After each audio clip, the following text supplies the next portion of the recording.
devastating storm. While there, the president will meet with small business owners and local residents impacted by Hurricane Ian and thank the federal, state, and local officials working around the clock to provide life-saving assistance, restore power, distribute food and water, removing debris, and begin rebuilding efforts. Governor DeSantis, the FEMA Administrator Deanne Criswell, and other state and local officials will also provide the president with an operational briefing on the current response and recovery efforts. This morning, President Biden spoke with President Zelensky to underscore that the United States will never recognize Russia's purported annexation of Ukrainian territory and will continue to support Ukraine as it defends itself from Russian aggression. President Biden informed President Zelensky that the United States is providing a new $625 million security assistance package to Ukraine as they continue to defend their country from Russia's invasion. Together with our allies and partners, the United States has been delivering an unprecedented amount of weapons and equipment that Ukraine's forces are utilizing very efficiently, including to retake their territory that has been seized illegally by Russia. This security assistance package is the 22nd utilization of presidential drawdown authorities for Ukraine by the Biden administration, and we thank Congress for providing the additional authorities in the continuing resolution to make this possible. Today's package includes 4 HIMARS, 32 howitzers, 200 mine-resistant vehicles, and hundreds of thousands of rounds of artillery and mortar ammunition. Throughout this year, the United States has rallied the world to support the people of Ukraine as they defend their freedom and democracy against Russian aggression. As we are demonstrating again today, the United States will continue to provide Ukraine with key capabilities to meet their evolving battlefield requirements. Also this morning, as you may have seen, Micron announced that it will invest $20 billion this decade and up to $100 billion over the next 20 years in chips manufacturing in upstate New York. This announcement is just the latest historic investment in America, spurred by President Biden's economic plan and his commitment to rebuilding American manufacturing. Micron's multi-billion-dollar investment in American chip making will strengthen our nation's economy and create up to tens of thousands of good paying jobs. In fact, Micron estimates they will pay an average salary of more than $100,000 per year. This is the latest in a series of historic business investments across the country, from New York to Ohio, Idaho, Arizona, North Carolina, and more. And they show the value in the president's work to rebuild our infrastructure and supply chains here at home so that we are creating jobs and bringing down prices over time by making more in America. Today marks 100 days since the Supreme Court's Dobbs decision, and President Biden and Vice President Harris are convening the second meeting of the President's Task Force on Reproductive Health Care Access. This morning, we released a report from Jen Klein, who directs the Office of Gender Policy Council, to the Vice President and Vice President on the onslaught of radical and dangerous actions from Republican officials since the Dobbs decisions. That includes, of course, Senator Graham's proposed national abortion ban, and in Arizona, a court decision to reinstate an extreme abortion ban that sends Arizona women back to 1864. As a result of these actions, millions of women are facing barriers to critical health care, and doctors and nurses are facing criminal penalties, including being thrown in jail for providing that essential health care. These extreme abortion bans also have consequences that extend beyond abortion, including reports of women being denied prescriptions at pharmacies to treat miscarriage and conditions like arthritis and cancer, and threats to contraception, including for college students as well. In today's task force meeting, the President and Vice President will hear directly from healthcare providers across the country about the impact that abortion bans are having on their work, and they will also be clear that the only way to fully protect a woman's right to choose is for Congress to act by codifying Roe into law. Finally, a note on junk fees. Last week, at the White House Competition Council meeting, President Biden put a spotlight on so-called junk fees.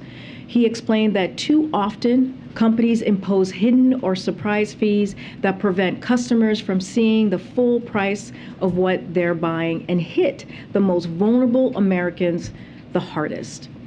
The president highlighted progress that agencies have already made to address these fees, which will lower costs for American families by over $3 billion this year.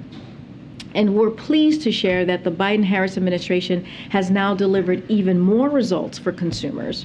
The Consumer Financial Protection Bureau issued a new order requiring Regions Bank to pay nearly $200 million for illegal surprise overdraft fees, including refunding $141 million to consumers, paying $50 million penalty, and stopping the illegal charges going forward.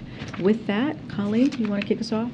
Sure, thank you. Has the White House given any more thought to a public health emergency regarding women's reproductive health, especially as the sort of effects of abortion bans extend beyond abortion to miscarriage and other aspects of women's reproductive health? We don't have anything to announce at this time, but as you are aware, we have made this a priority, the president and the vice president, especially while we're seeing these extreme laws. We see that the national bans from Republicans, the president and vice president are doing everything in their power to protect women seeking abortion, their right to travel to states that provide care, their right to medication and contraception, and their right to patient privacy.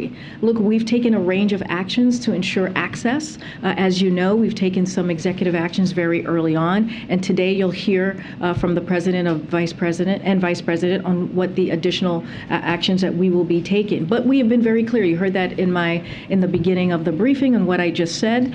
We are going to continue to encourage Congress to codify Roe. That is how we believe women's rights will be protected. One more question on oil prices. They're up today on the expectation that OPEC Plus is going to cut production by an estimated 1 million barrels a day.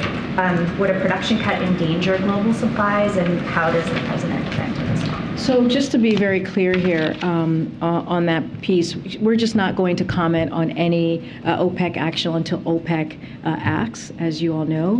In any event, we will continue to take steps to protect American consumers. Our focus, and it's been very clear for the past several months, has been on taking every step to ensure markets are sufficiently supplied to meet demand for a growing global economy. And thanks to this president's efforts, and his historic actions that he has taken, energy prices have declined sharply from their highs, and American consumers are paying far less at the pump than they were several months ago. And it's because of the historic steps that this president has taken. Thanks, Karine. Is there, given the 100 days out from the Dobbs ruling, is there a concern in this White House and the administration that this issue is falling in terms of top importance issues that voters are going to be voting on come to the midterms, given that we're now seeing these polls that show that it ranks below the economy, below inflation? So I want to, this calendar moves forward. As you can imagine, I want to be very careful on how I talk about polls and how I talk about. I cannot speak to elections. What I can speak to is this was, if you think about Roe v. Wade, and if you think about how it was a constitutional law for almost 50 years. It protected women for almost 50 years. And in June, when the Dobbs decision was made by the Supreme Court, it took away nearly 50 years of protections for women. And we have seen women respond. We have seen Americans respond just across the country on different initiatives, clearly, and they have been made their voices very loud and clear. And so I expect that we continue to see that type of reaction. We will continue to see, not just from women, but from Americans speak up. And what we have encouraged, what the president has continued to encourage, is to make sure that we get Congress to act. The way that we protect women, the way that we protect privacy, the way we protect contraception, the way that we protect health care for women, and for women to make these decisions. These are difficult decisions that women are making, that they should be making for themselves with their health care provider. No one else should be making that decision. No Republican official, no Republican official in their state or nationally. And so we're going to continue to make that very clear. And then quickly on North Korea, we're seeing a record number of launches this year. This fifth test is just over the week. What's the White House assessment on why this seems to be ramping up? And then in terms of a response, when a similar missile strike happened in 2017, you saw then President Trump send these supersonic bombs. Could you walk us through the difference in the response approach from this administration to the last? So since this is the first time I'm being asked this question, I want to lay out just a couple of things here. As we noted in our statement last night, we strongly condemn Democratic People's Republic of Korea, DPRK's dangerous and reckless decision to launch a long-range ballistic missile over Japan. The launch was a danger to the Japanese people, destabilizing to the region, and a clear violation of the United Nations Security Council resolutions. The United States will continue its efforts to limit the DPRK's ability to advance its prohibited ballistic missile and weapons of mass destruction programs, including with allies and UN partners. As it relates to our response, last night, National Security Advisor Jake Sullivan and Secretary Blinken spoke with their Japanese and Republic of Korea counterparts. This morning, President Biden spoke with Prime Minister Kishida of Japan, where he reinforced our ironclad commitment to Japan's defense. And following this launch, U.S. Marine Corps fighters joined Japan Air self-defense fighters in a bilateral exercise over the sea of Japan to enhance operational readiness and responses to regional threats while defending our nations and to further strengthen regional peace and stability. Additionally, just to add here, U.S. Indo-Pacific Command and Republic of Korea ROK personnel conducted a bilateral exercise as well over the West Sea to showcase combined deterrent and dynamic strike capabilities while demonstrating our nation's bilateral interoperability. We will continue to coordinate the immediate and longer-term response bilaterally, trilaterally, with the Republic of Korea and with the international community. So we have been talking to our counterparts, taking bilateral, trilateral actions over the last 12, 20 hours or so, and so we'll continue to do that. Thank you, Karine. Just a quick follow-up on that. Was there sort of any consensus that was reached on how to grapple with these missile launches, considering we've been seeing them consistently? And, we understand that the president had this conversation and Jake had this conversation, but is the sense that the White House is just sort of resigned to continuing to let these launches take place, or, are there specific sort of points of action that you can share? Well, I just laid out points of actions that we have taken, these bilateral actions. So certainly we are taking we're taking this very, very seriously, for sure. And we have commented, as you know, and you've heard us comment on any missiles that have been launched over the last several months. Look, our position, though, on this is diplomacy and dialogue remain the same. That has not changed. And so this action underscores the urgent need for dialogue and diplomacy. We understand that, and that's what we have been calling for. Our goal remains the complete denuclearization of the Korean Peninsula. We remain prepared to engage in serious and sustained diplomacy to make tangible progress towards that end, and we remain prepared to meet with the DPRK without without preconditions. You've heard me say this multiple times from this podium over the last several months, and it's unfortunate that the DPRK has not responded to our outreach. But again, we are committed to our allies. I just laid out what we have done in the past several hours to show that commitment, and that's how we're going to continue to move forward. And do you think, this missile launch was sort of a direct response from North Korea to the vice president visiting the DMZ recently? Look, I'm not going to get into the hypotheticals or get into the mind of the North Korea leader. I can just lay out our response to this current, most recent missile launch, and again, our commitment to our partners in the region. Just to follow up, I think on both of those to some degree, understand what the actions that the U.S. and its allies have taken, but do you guys have an assessment? There's a lot of general theories as to why there's been kind of a rapid escalation over the course of the last several months. Do you have an assessment as to the why?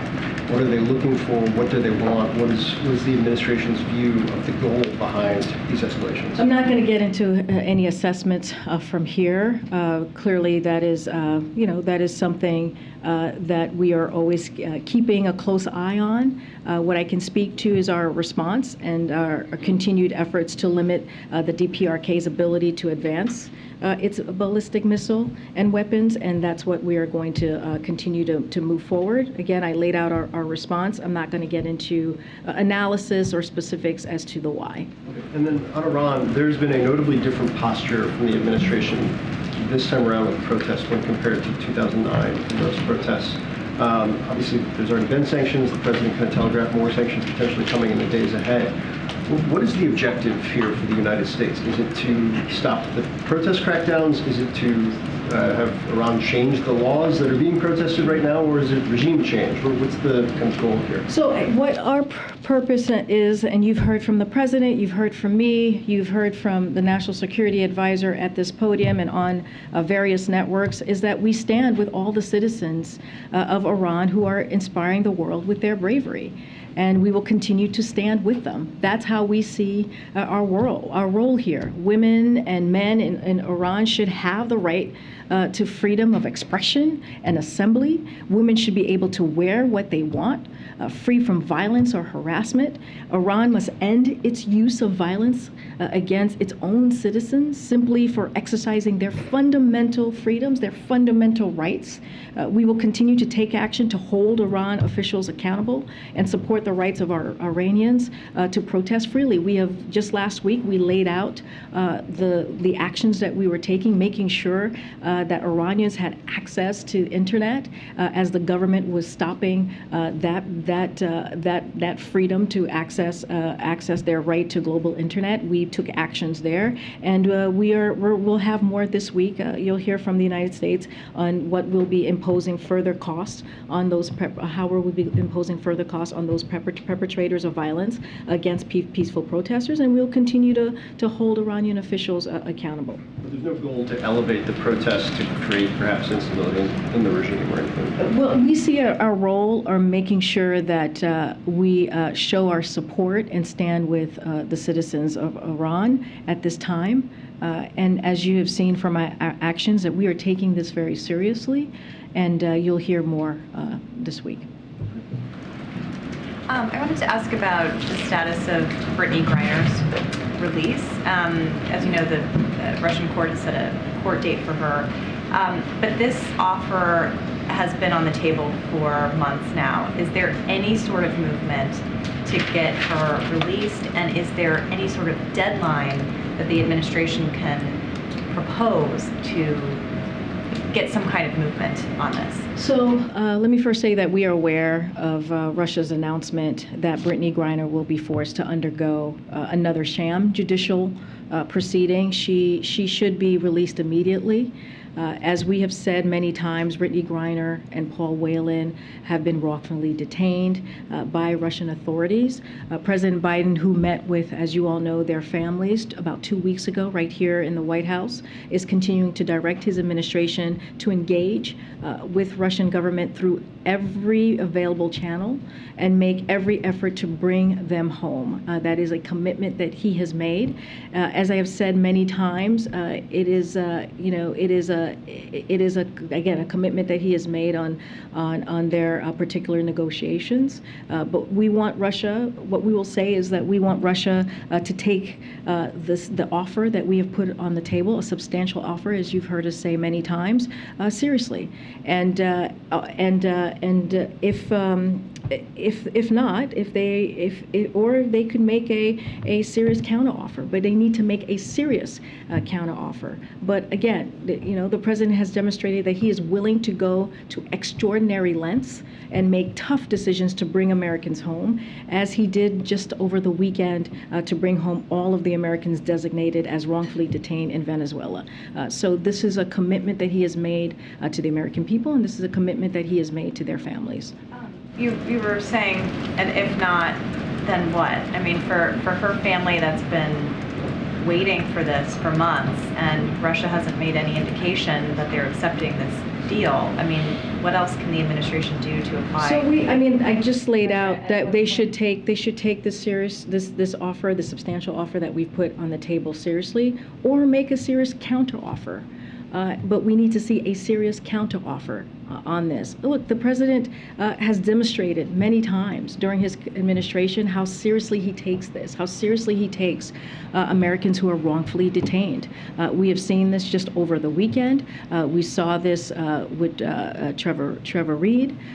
We have made sure that we have taken every step possible to make sure that we bring these Americans home. And so that commitment continues, that commitment stands. And so we're not going to negotiate in public, as you've heard us say many times, but we're going to continue to have those discussions with Russian authorities through the available channels that have been provided to us. And then a quick question on abortion rights and access. The administration's position has been that Congress needs to act, but that is just completely unrealistic. I know the president has supported changing the filibuster rules to allow for a vote, but even, there isn't support in the Democratic caucus for changing those rules. Has the president been talking to kind of holdouts on the filibuster about this? Has he been talking to Republican senators who have their own proposal on abortion access? At what point is the administration saying that Congress needs to act, but is the administration being realistic about what the dynamics on Capitol Hill are? Even if Democrats were able to gain seats, it still wouldn't be enough. Right, and he's also said that the American people need to make sure that their voices are being heard. That is also an important piece of Congress acting. The American people have a say here. They have a say on what happens next on this issue. And so the president has been very clear on that. I have to be very careful in how I speak about the next couple of weeks because I can't speak about elections from here. But he's made that very clear in every speech that he's made about this particular issue, about codifying Roe. And it is, yes, Congress needs to act, but also American public have an important role to play here. They can make their voices heard on this issue by making sure that they do what we've been seeing across the country, especially on issues that have been put on Roe on the ballot. And you've seen just record amount of women come out and say, no, we are not going to allow this to happen. I just want to be very careful of how far I can go here.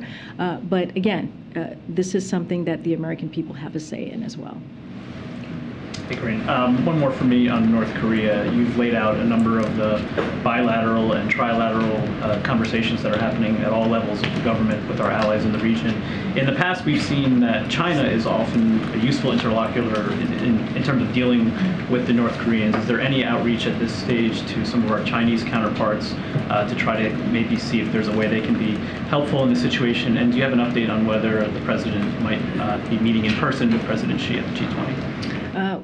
As you know, the president has been in has had multiple conversations with President Xi, and we've read out all of those phone conversations. We don't have a meeting to lay out or preview for all of you in the next coming weeks or by the end of this year. When we do, we certainly will share that. Don't have any other conversations with the Chinese government to share at this time as well. And then on the president's call with President Zelensky, there was an announcement along with that of additional security assistance to the Ukrainians. I'm wondering how Ukraine's success on the battlefield of late is factoring into decisions within the administration about potentially accelerating this delivery of assistance to try to press the advantage now, and how that's being calibrated with the threats we're hearing from the Russian side about potential nuclear or retaliation in this situation. Is that sort of a push and pull that's factoring into our decision making on this? So,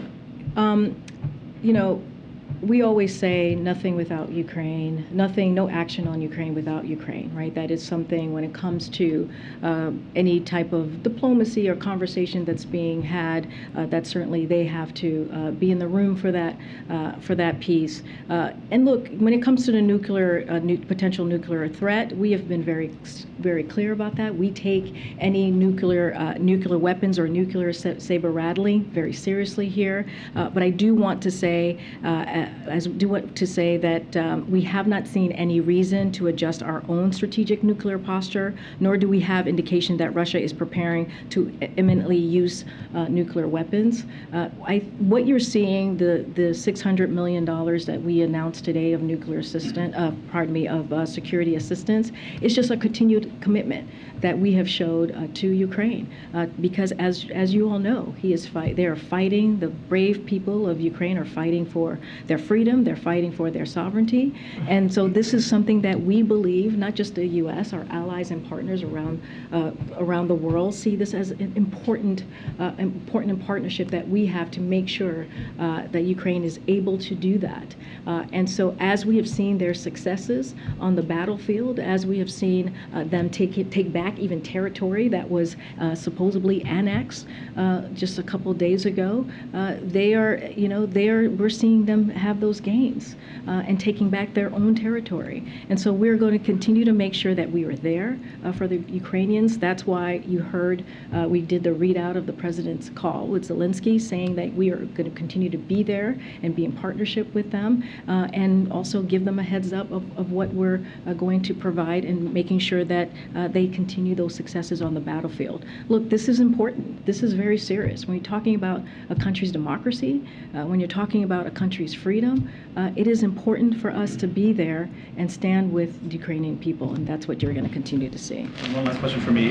You mentioned the president will be meeting with Governor DeSantis tomorrow as part of his trip to Florida. They've met in person in the past when he was visiting Surfside as well. Both of those conversations were above politics, focused on the tragedies at hand. But I'm wondering if the president will look for an opportunity behind the scenes privately tomorrow to speak with Governor DeSantis about some of his concerns about his actions as it relates to flying migrants into other jurisdictions. So, obviously the president laid out his concerns and outrage by the political stunt, and by the fact that people were misled. You've heard me talk about this. You've heard the president talk about this, and how they were misled and flown across the country with all kinds of promises that were not true.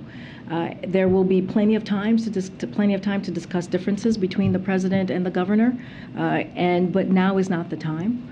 As you've heard from the president, he has said, when it comes to delivering and making sure that the people of Florida have what they need, especially after Hurricane Ian, we are working as one. And so that is what the president is going to be doing when he's there in Florida. He's going to be listening to the people who live there, who have lost so much. He's going to be talking to the respondents on the ground who have done tremendous work. As you know, the FEMA administrator will be traveling with him as well, and they're going to, Governor DeSantis and President Biden, as they have done several times leading up to this day, as Florida's been dealing with this hurricane. They're going to talk about what else are the needs in Florida to get to a place of recovery, to get to a place of rebuilding.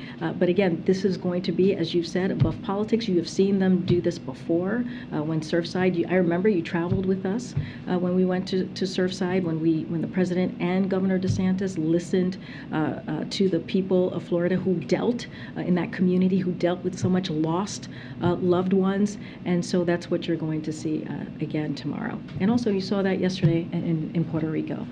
Okay. Thanks, Karine. You've said the president was responsible for gas prices coming down. Is the president responsible for gas prices going up? So it's a lot more nuance than that, right? Peter, you know this. There have been global challenges that we have all dealt with. When I say all, meaning other countries as well have dealt with since the pandemic. There's been pandemic and there's been Putin's war. And Putin's war has increase gas prices at the pump. We have seen that over the past several months. And what the president was able to do, he took some historic steps when you think about the Strategic Petroleum Reserve and making sure that we were able to do everything that we can to bring that cost down for American families, give them a little bit more of a breathing room. And we saw that. We saw that every day this summer, saving American families over $1 per gallon. And so that is what the president's going to continue to stay focused on, to our American consumers. How do we continue to keep prices down? That's why we did the Inflation Reduction Act. That's why we talk about the CHIPS Act. All of these things are going to help Americans here in this country. And there are consumers now in California paying $6.41 a gallon for gas, Nevada $5.51, Oregon $5.46. Who can afford that?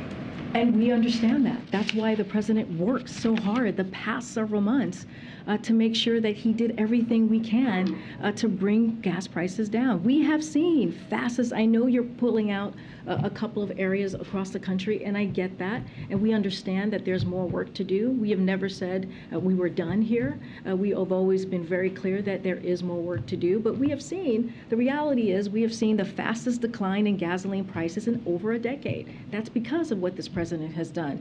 And again, prices going down by more than $1 per gallon. And these are real savings. You're talking about $100 per month in savings for an average family with 2 cars. When the president went to Saudi Arabia, he said, I'm doing all I can to increase the supply for the United States of America, which I expect to happen. What happened? So I want to be very clear, and we have said that, you know, his trip to the Middle East was not about oil. It was about America's position in the Middle East and consultation with 12 leaders from across the region on a range of issues similar to his summits in Asia or the Americas, and later this year with African leaders. The president's trip was crucial. It was critical to U.S. national security, a more peaceful, integrated region, and for global security. And there were plenty of examples that we laid out to all of you as to why this trip was so important. But aside from that, the president took action. As I just mentioned, he took action these past several months, and every day in this summer, you saw prices tick down at the pump. But we didn't just stop there. We saw legislative actions, historic actions that the president took to make sure that we're continuing to create jobs in America. We're continuing to lower prices. So there are multiple actions that this president has taken. Thank you. Can I follow up on Iran? Does the decision by the CIA director, Mr. Bill Burns, to speak out in support of the demonstrators in Iran was coordinated by the White House? Because as you know, Karine, the CIA director do not speak often. Mm-hmm. So is this a direct message to the Iranian regime that the U.S. will help the demonstrators? And can you say that first part about the CIA? I didn't hear that part. So Bill Burns gave an interview yesterday. Okay. And he talked in support of the Iranian demonstrators. But was this coordinated by the White House? Because for him to speak, that has weight. So is this a But direct but message? we have been very clear. The president's voice also has weight, right? The president has spoken about his concerns about the intensity of the violent crackdown on peaceful protesters in Iran, again, who are demanding, as you know, their equal rights and basic human dignity. He spoke out about that during the UN during UNGA assembly that we saw, the General Assembly that we saw just 2 weeks ago. He was very clear. You've heard statements from him. You've heard statements from his national security advisor. You've heard statements from me. So as administration, as a holistically, we've been very, very clear. And the president has taken actions. We're making it easier for Iranians to access the internet, including through facilitating greater access to secure outside platforms and services. And we're holding Iranian officials accountable. And so you've seen us take actions through the U.S. Treasury and do our part in making sure that we are supporting the Iranian people. But my point here that I'm trying to articulate is because he's the head of the CIA. No, I hear your question. But because of that, do you think that the Iranian regime might see that as an interference by the American intelligence, which is often they said this accusation against the Look, administration? I hear your question, but what I'm saying is we as an administration, the president directly, is speaking out on what we are seeing on the ground. We have concerns. We believe that the Iranian people, women in particular, have the right to their freedoms, and we're going to speak out about that. And I think that's important. You all are reporting this. You all are seeing yourselves what is happening on the ground. And so we're going to continue. We're going to continue to impose further costs on the perpetrators of these violence. And so we're going to continue to speak out. And I think that's the right thing to do. We think that's the right thing to do. I have two health-related questions. First, on the abortion issue and the Title IX guidance that the Education Department released today. Are there current examples of the types of violations that this guidance is trying to stop? I don't have any particular examples for you at this time. I would refer you to the agency to ask for specific examples that they can share with you. Okay. And then last week, the Kaiser Family Foundation released a poll showing that nearly half of adults had heard little to nothing about the COVID booster, despite the efforts by the administration and others to launch for this education campaign this fall to get people to get boosters. Do you have a reaction to this? Are you concerned about it? Are you going to be doing anything else in light of this to try to step up those education and outreach efforts? So, no, it's an important question to ask. I know Dr. Jha actually spoke to this yesterday and want to give a little bit of context. I know people have had questions on the data specifically on how many people are actually getting this new vaccine. So just to give you a little bit about what we have, we estimated about 10 million Americans got their updated COVID-19 vaccines in the month of September. As Dr. Jha said yesterday, we are off to a strong start with about 10 million Americans with their updated vaccine. It means that in the first 3 weeks of our fall vaccination program, hundreds of thousands of Americans got their updated COVID-19 vaccine each day. And so even with the limited funding, as we have spoken to many times, we're absolutely doing more to make sure we're redoubling our efforts on protecting those at high risk, especially elderly Americans, including through a new paid media campaign and targeted engagement efforts. And within the group, there's been good progress. Almost half of updated vaccines administered so far have gone to those age 65 and older. And in October, we're going to be building on that as well. Next week, we are hoping to have Dr. Jha and also Dr. Fauci here in the briefing room to take your questions clearly on this new vaccination program and how we're making sure that Americans are aware and they know the importance of getting this new vaccine. So you're going to hear directly from the doctors next week and just laying out how critical and how important it is to make sure that they're getting that vaccine, that vaccinated. Okay, welcome to the briefing room. Thanks so much, Karine. It's great to be here. Are you sure? We'll try to make this. Take your time. You have a lot of time. Take your time. No pressure. The administration, the White House, is marking the 100 days since the Dobbs Act here. As you're doing that over at the Supreme Court, there are a number of other rights that are going to be on the table this term.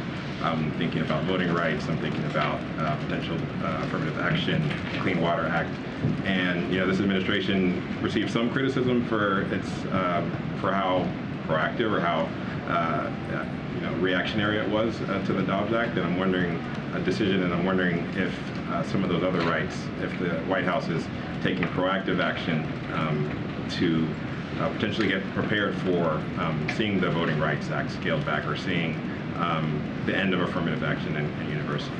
So I just want to get back to what you were saying about alluding to on abortion and the criticism that we've received there on the Dobbs decision. I want to be very clear because I think it's important to note, and I've noted it a couple of times, is when the leak of the document happened, we did take action. We did take action in those weeks leading up to the actual decision, and that it was meeting with groups, that was meeting internally, trying to figure out the best way that we were going to take, that we were going to respond if indeed the leaked document at the time during that moment was true. And so I want to be very clear and continue to correct that record here is that the president has always taken this very seriously when it comes to Roe. He's always taken women's rights and women's ability to make a decision on their own health care. And also he was very clear that what this could lead to, right? This could lead to not just Roe, the Dobbs decision, but it could also lead to marriage equality, contraception. He was one of the first voices that sounded the alarm on what this could potentially, down the path, the dangerous path that the Dobbs decision could take us to. And we're seeing that. We're seeing efforts of that currently from, Republican officials and Republican voices nationally. And they've been very, very clear.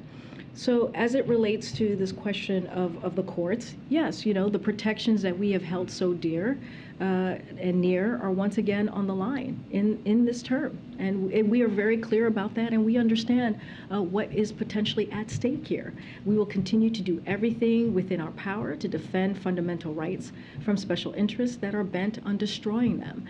That doesn't stop us. We're going to continue to speak out on that, and this is, when it comes to people's fundamental rights, fundamental freedoms, this is something that the president and the vice president is going to fight for. And just to follow up, earlier you talked about how the president knows that the American people will have their say in these matters in a matter of about 5 weeks. I know you can't talk about politics from there, but how much can we expect the president to take that message on the road to the various places in the country where there are key elections and they will have a voice, and that voice will impact the president's term in terms of his legislative agenda? Well, look, I can't get into the next 5 weeks and where he's going to be and any of the politics. What I can say very clearly is that, back in August, we put out a memo laying out what this administration was going to be doing in order to speak to how we're delivering for the American people. We talked about the Inflation Reduction Act and what that's going to mean for millions of Americans across the country when it comes to health care, when it comes to Medicare, when it comes to energy costs, when it comes to putting one of the most important investment in fighting climate change. We're going to talk about that. We're going to talk about the bipartisan infrastructure legislation. We're going to talk about the CHIPS Act. Just gave an announcement on what Micron is doing, the investment that they are bringing into this country and making sure that we're having a strengthening our supply chain, chip making, which is going to be so important in lowering costs. And so it's not just the president. It's going to be the cabinet secretaries. It's going to be the vice president, and it's going to be congressional members within their districts or senators in their states. And so we laid out that plan on what you were going to see from us. Any specifics on any 2022 specific strategy, I cannot speak to that from here. Thank you. The governor of Puerto Rico yesterday made a very specific ask to extend the 100% disaster funding for 180 days. Is the president considering that? Has he made a decision? Where does that stand, that request? So that request, I would have to check with the team. Don't have anything specifically on the request that the governor made. I remember hearing that. But you know, one of the things that we want to make sure that came out, and what you all saw from that, from the president and the first lady's visit, is that you saw a president that was committed to making sure that the people in Puerto Rico are not forgotten. That our brothers and sisters in Puerto Rico got the need and the help, the help that they needed to rebuild and to make sure that they were not forgotten. And so that's the takeaway that I would provide to you. The president made a commitment. He made a promise that we will get them back on their feet, and we will be there for the long term. And that's why he made the announcement, if you all remember, on the Puerto Rico grid modernization team, which is going to be coming out of the Department of Energy, which is going to support Puerto Rico in rebuilding its electricity grid so that it is more resilient and secure. The secretary will work closely with the governor to help address challenges and rebuild the necessary infrastructure, allowing the island to better withstand increasingly stronger storms and natural disaster. The team will work with other agencies, including FEMA, HUD, and Commerce, to coordinate resources from across the federal government and ensure funding is used in an expeditious and strategic manner to best serve the grid and the people of Puerto Rico. And that is going to be our commitment to the people of the island. Just one quick thing. The president yesterday in Puerto Rico, in addition to getting the briefing, did give public remarks with the governor and others near him. Is he going to be giving like a public speech in Florida as well? And will Governor DeSantis be with him for that, or just for the briefing? So we know that the governor has a busy schedule as he is dealing with the aftermath of a catastrophic storm, as we also saw for ourselves, and many of you have been reporting on it. So I can't speak specifically to where he's going to be at every step of the day. We will have more to share on what the president and the first lady are going to be doing tomorrow. Okay, Sebastian. Thank you. Do you have anything on the Russians say that they detained, actually imprisoned somebody called Robert Gilman, who apparently attacked a police officer over there? He spends 4+ years in prison in Russia. Is this on your radar? Is it seen as another problematic case, or just a regular? We'd have to check with the team. Don't have anything at this time to share on that particular individual. Okay. And very quick one. Did the president tell Al Sharpton he's running? That clearly? You love asking me, Sebastian. You love asking me about 2024. Well, did he tell? Did he say look, hey, I'm running. Here's what I will say. You just want a clear answer. You know, everyone's. I know you want a clear answer. I know, but he's. If Al Sharpton says it, it's you know. Look, it's so funny. You always ask me about 2024. So here's what I can say, and the president has said this himself. He intends to run in 2024. As you know, I cannot weigh in on elections. I cannot speak to elections from here. We do truly follow and try to follow the Hatch Act here. But I will just reiterate what the president has said many times. What I have said many times is that the president intends to run. Karine, thank you. The Strategic Petroleum Reserve, the runoff or release of 1 million barrels a day ends at the end of this month. Is there any conversations about releasing more oil from the Strategic Petroleum Reserve? How's the president going to keep the supply up? So we're not considering new releases from the Strategic Petroleum Reserve beyond the 180 million, which is what you're speaking about the 1 million that the president announced months ago. We don't have anything more to share, or we're not going to be considering new releases. Does the president expect gas prices to rise then? Look, we have been very, very clear that we're going to continue to do everything that we can to give give Americans a little bit of breathing room. The decline that you have seen the last several months is historic in many ways because it is the fastest decline in gas prices that we have seen in over a decade. The president's going to continue to do that work, but it's not just gas prices. We've talked about the Inflation Reduction Act and how he's working to make sure we lower cost for Americans, whether healthcare or energy. I just laid out the CHIPS Act and how important that's going to be in lowering costs and also creating jobs right here in America. And so we're going to continue to do that work, but right now we're not considering to be doing anything more with the Strategic Petroleum Reserve. Thank you, Karine. Is the administration worried that Elon Musk is spreading Russian propaganda? Can you be more specific? Well, this weekend he put out this, quote, peace plan that includes giving Russia Crimea and like redoing some of these elections, but with the UN watching. So wondering if there's a concern there. So we've been very clear about this, and I just said this earlier in the briefing. Anything about Ukraine, we are not going to talk about Ukraine without Ukraine. It is their decision to make when it comes to any diplomacy or negotiations in that regard. And so I leave that to the Ukrainian people. But look, we're going to make sure that we're going to be there for the Ukrainians as they fight for their own for their sovereignty, and that decision about their sovereignty, about their freedom, about their democracy will be made with them. Sort of slightly different question, but are there concerns about Elon Musk acquiring Twitter? Any concerns about Elon Musk acquiring Twitter? I have not. Have there been something new on that? Yeah, it's just today. So we have been very clear on not commenting on any specifics potential transaction from here. So I'll leave it to that.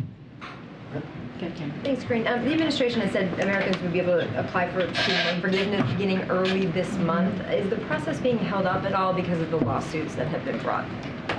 Don't have anything more on that. I think you'll hear more from us, from the Department of Education on that piece, on that implementation process. I think I've laid it out a couple of times here. They sent out some emails last week.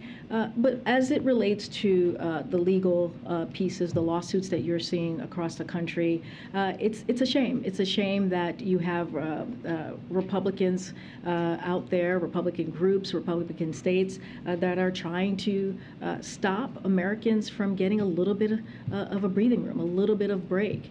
We're talking about 40 million Americans that could benefit from getting student loan relief.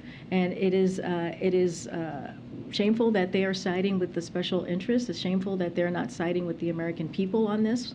And let's not forget, 90% of borrowers who are going to be receiving that relief will be making under $75,000. This is a commitment that the president has made. He made it during his campaign, and this is one of the ways that the president is going to continue to work for the American people, trying to find ways to give them a little bit of a break. And let's not forget, the pause is going to lift in December, so people are going to be paying back their loans. And while we're going through that process, he wanted to make sure that folks who were really affected especially by the pandemic, also got that we didn't forget them and give them a little bit of a break as well. Thank you. A couple quick ones. Last week I asked about Navy Lieutenant Bridge Alconis. I didn't know if you had an update on his case. Oh, I do not have an update for you on that. I apologize. You did ask me about that. And then I wanted to ask, the president recently praised a group of Coast Guard rescue swimmers. One of them reportedly faces termination because he isn't vaccinated. And I'm curious, given the threats that we're facing abroad, would the president ever reconsider that vaccination requirement or consider issuing more exemptions? So, as you can imagine, the president has the deepest respect for the U.S. Coast Guard. That is something that you would hear from him directly, and the president and the country are grateful for all of the U.S. Coast Guard heroes that have led the effort to save lives in Florida. We have seen that with our very own eyes these past couple of days. I would refer you specifically to the U.S. Coast Guard on this issue, on this individual questions. It's not something that I would comment from here, but there, of course, have been multiple vaccination requirements, as you know, in place for quite some time.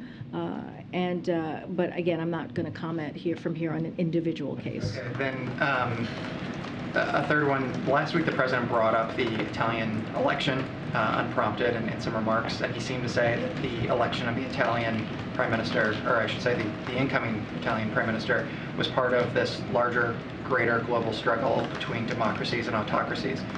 Was the president suggesting that the election of that prime minister was somehow part of that larger threat to democracy? So look, as we have said, and I have said this before, we respect the democratic choice of the Italian people. We have said that, and is something that we will continue to say. And the United States stands ready and eager to work with the new government that emerges from the electoral process, and to continue to work together as allies to advance our many shared goals and interests, mutual interests, as you know. But I don't have anything further on his comments. I will say, the president views, just in general, more broadly, the rise of the far right as well known, and that is something he's been very clear about. But I wouldn't have anything to add on what he said. Thank you, Karine. Thank you. Thanks. I was calling. Okay. Yeah. Thank you. One more on Ukraine. Today, India's Prime Minister Modi had a call with Ukrainian President Zelensky, during which he said about there's no military solution to this problem, and they talked about peace and diplomacy. I just wanted to check with you, is there any coordination between India and US on the Ukraine and Russian crisis? Has President spoken to Prime Minister Modi on this? So don't have any anything to read out on any recent conversation with Prime Minister Modi. But his public comments directly to Putin are very clear. Now is not the time for war. And it's not the time. But he was even more specific to that. He said his war, Putin's war. He was alluding to. Look, Putin is facing further isolation from international communities, as countries make clear. Putin's decisions doesn't have a lot of sympathy ears. He doesn't have a lot of sympathetic ears here on his decision to have this war, on this decision to start this brutal war against Ukraine, a war against their democracy, and so not many people have a sympathetic ear to President Putin. We are asking that countries around the world, and we've been very clear about that, continue to speak out publicly and continue to engage diplomatically on this as well. And so I think that's what you're seeing from the Prime Minister. One more on last year, President quietly celebrated Diwali at the White House. Diwali, the festival rites for the Hindus, Jains, and Sikhs. President has appointed large number of Indian Americans in his administration, 130 plus and counting. Large number of them vote for him, support him.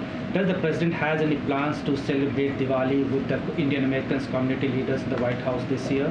Yes, he has plans to celebrate Diwali just like he did last year. We don't have a date to share with you at this time, but it is an event that he thinks it's very important, as he sees a partnership with India as well as Indian Americans here in this country. Thank you.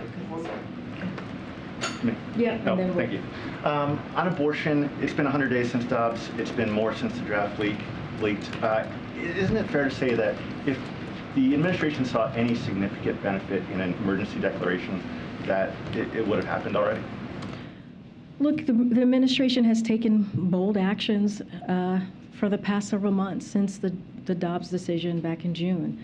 And they have made a priority to make sure that we protect women's health the best way that we can from the federal government. They've made that commitment. You've heard from Jen Klein many times here at the podium. She's been at the podium twice, the General Policy Council Director, on the actions that we have taken and how we're going to continue to make sure that we keep that front of mind, making sure that we do not forget the women who are whose lives are now at risk because of the Dobbs decision.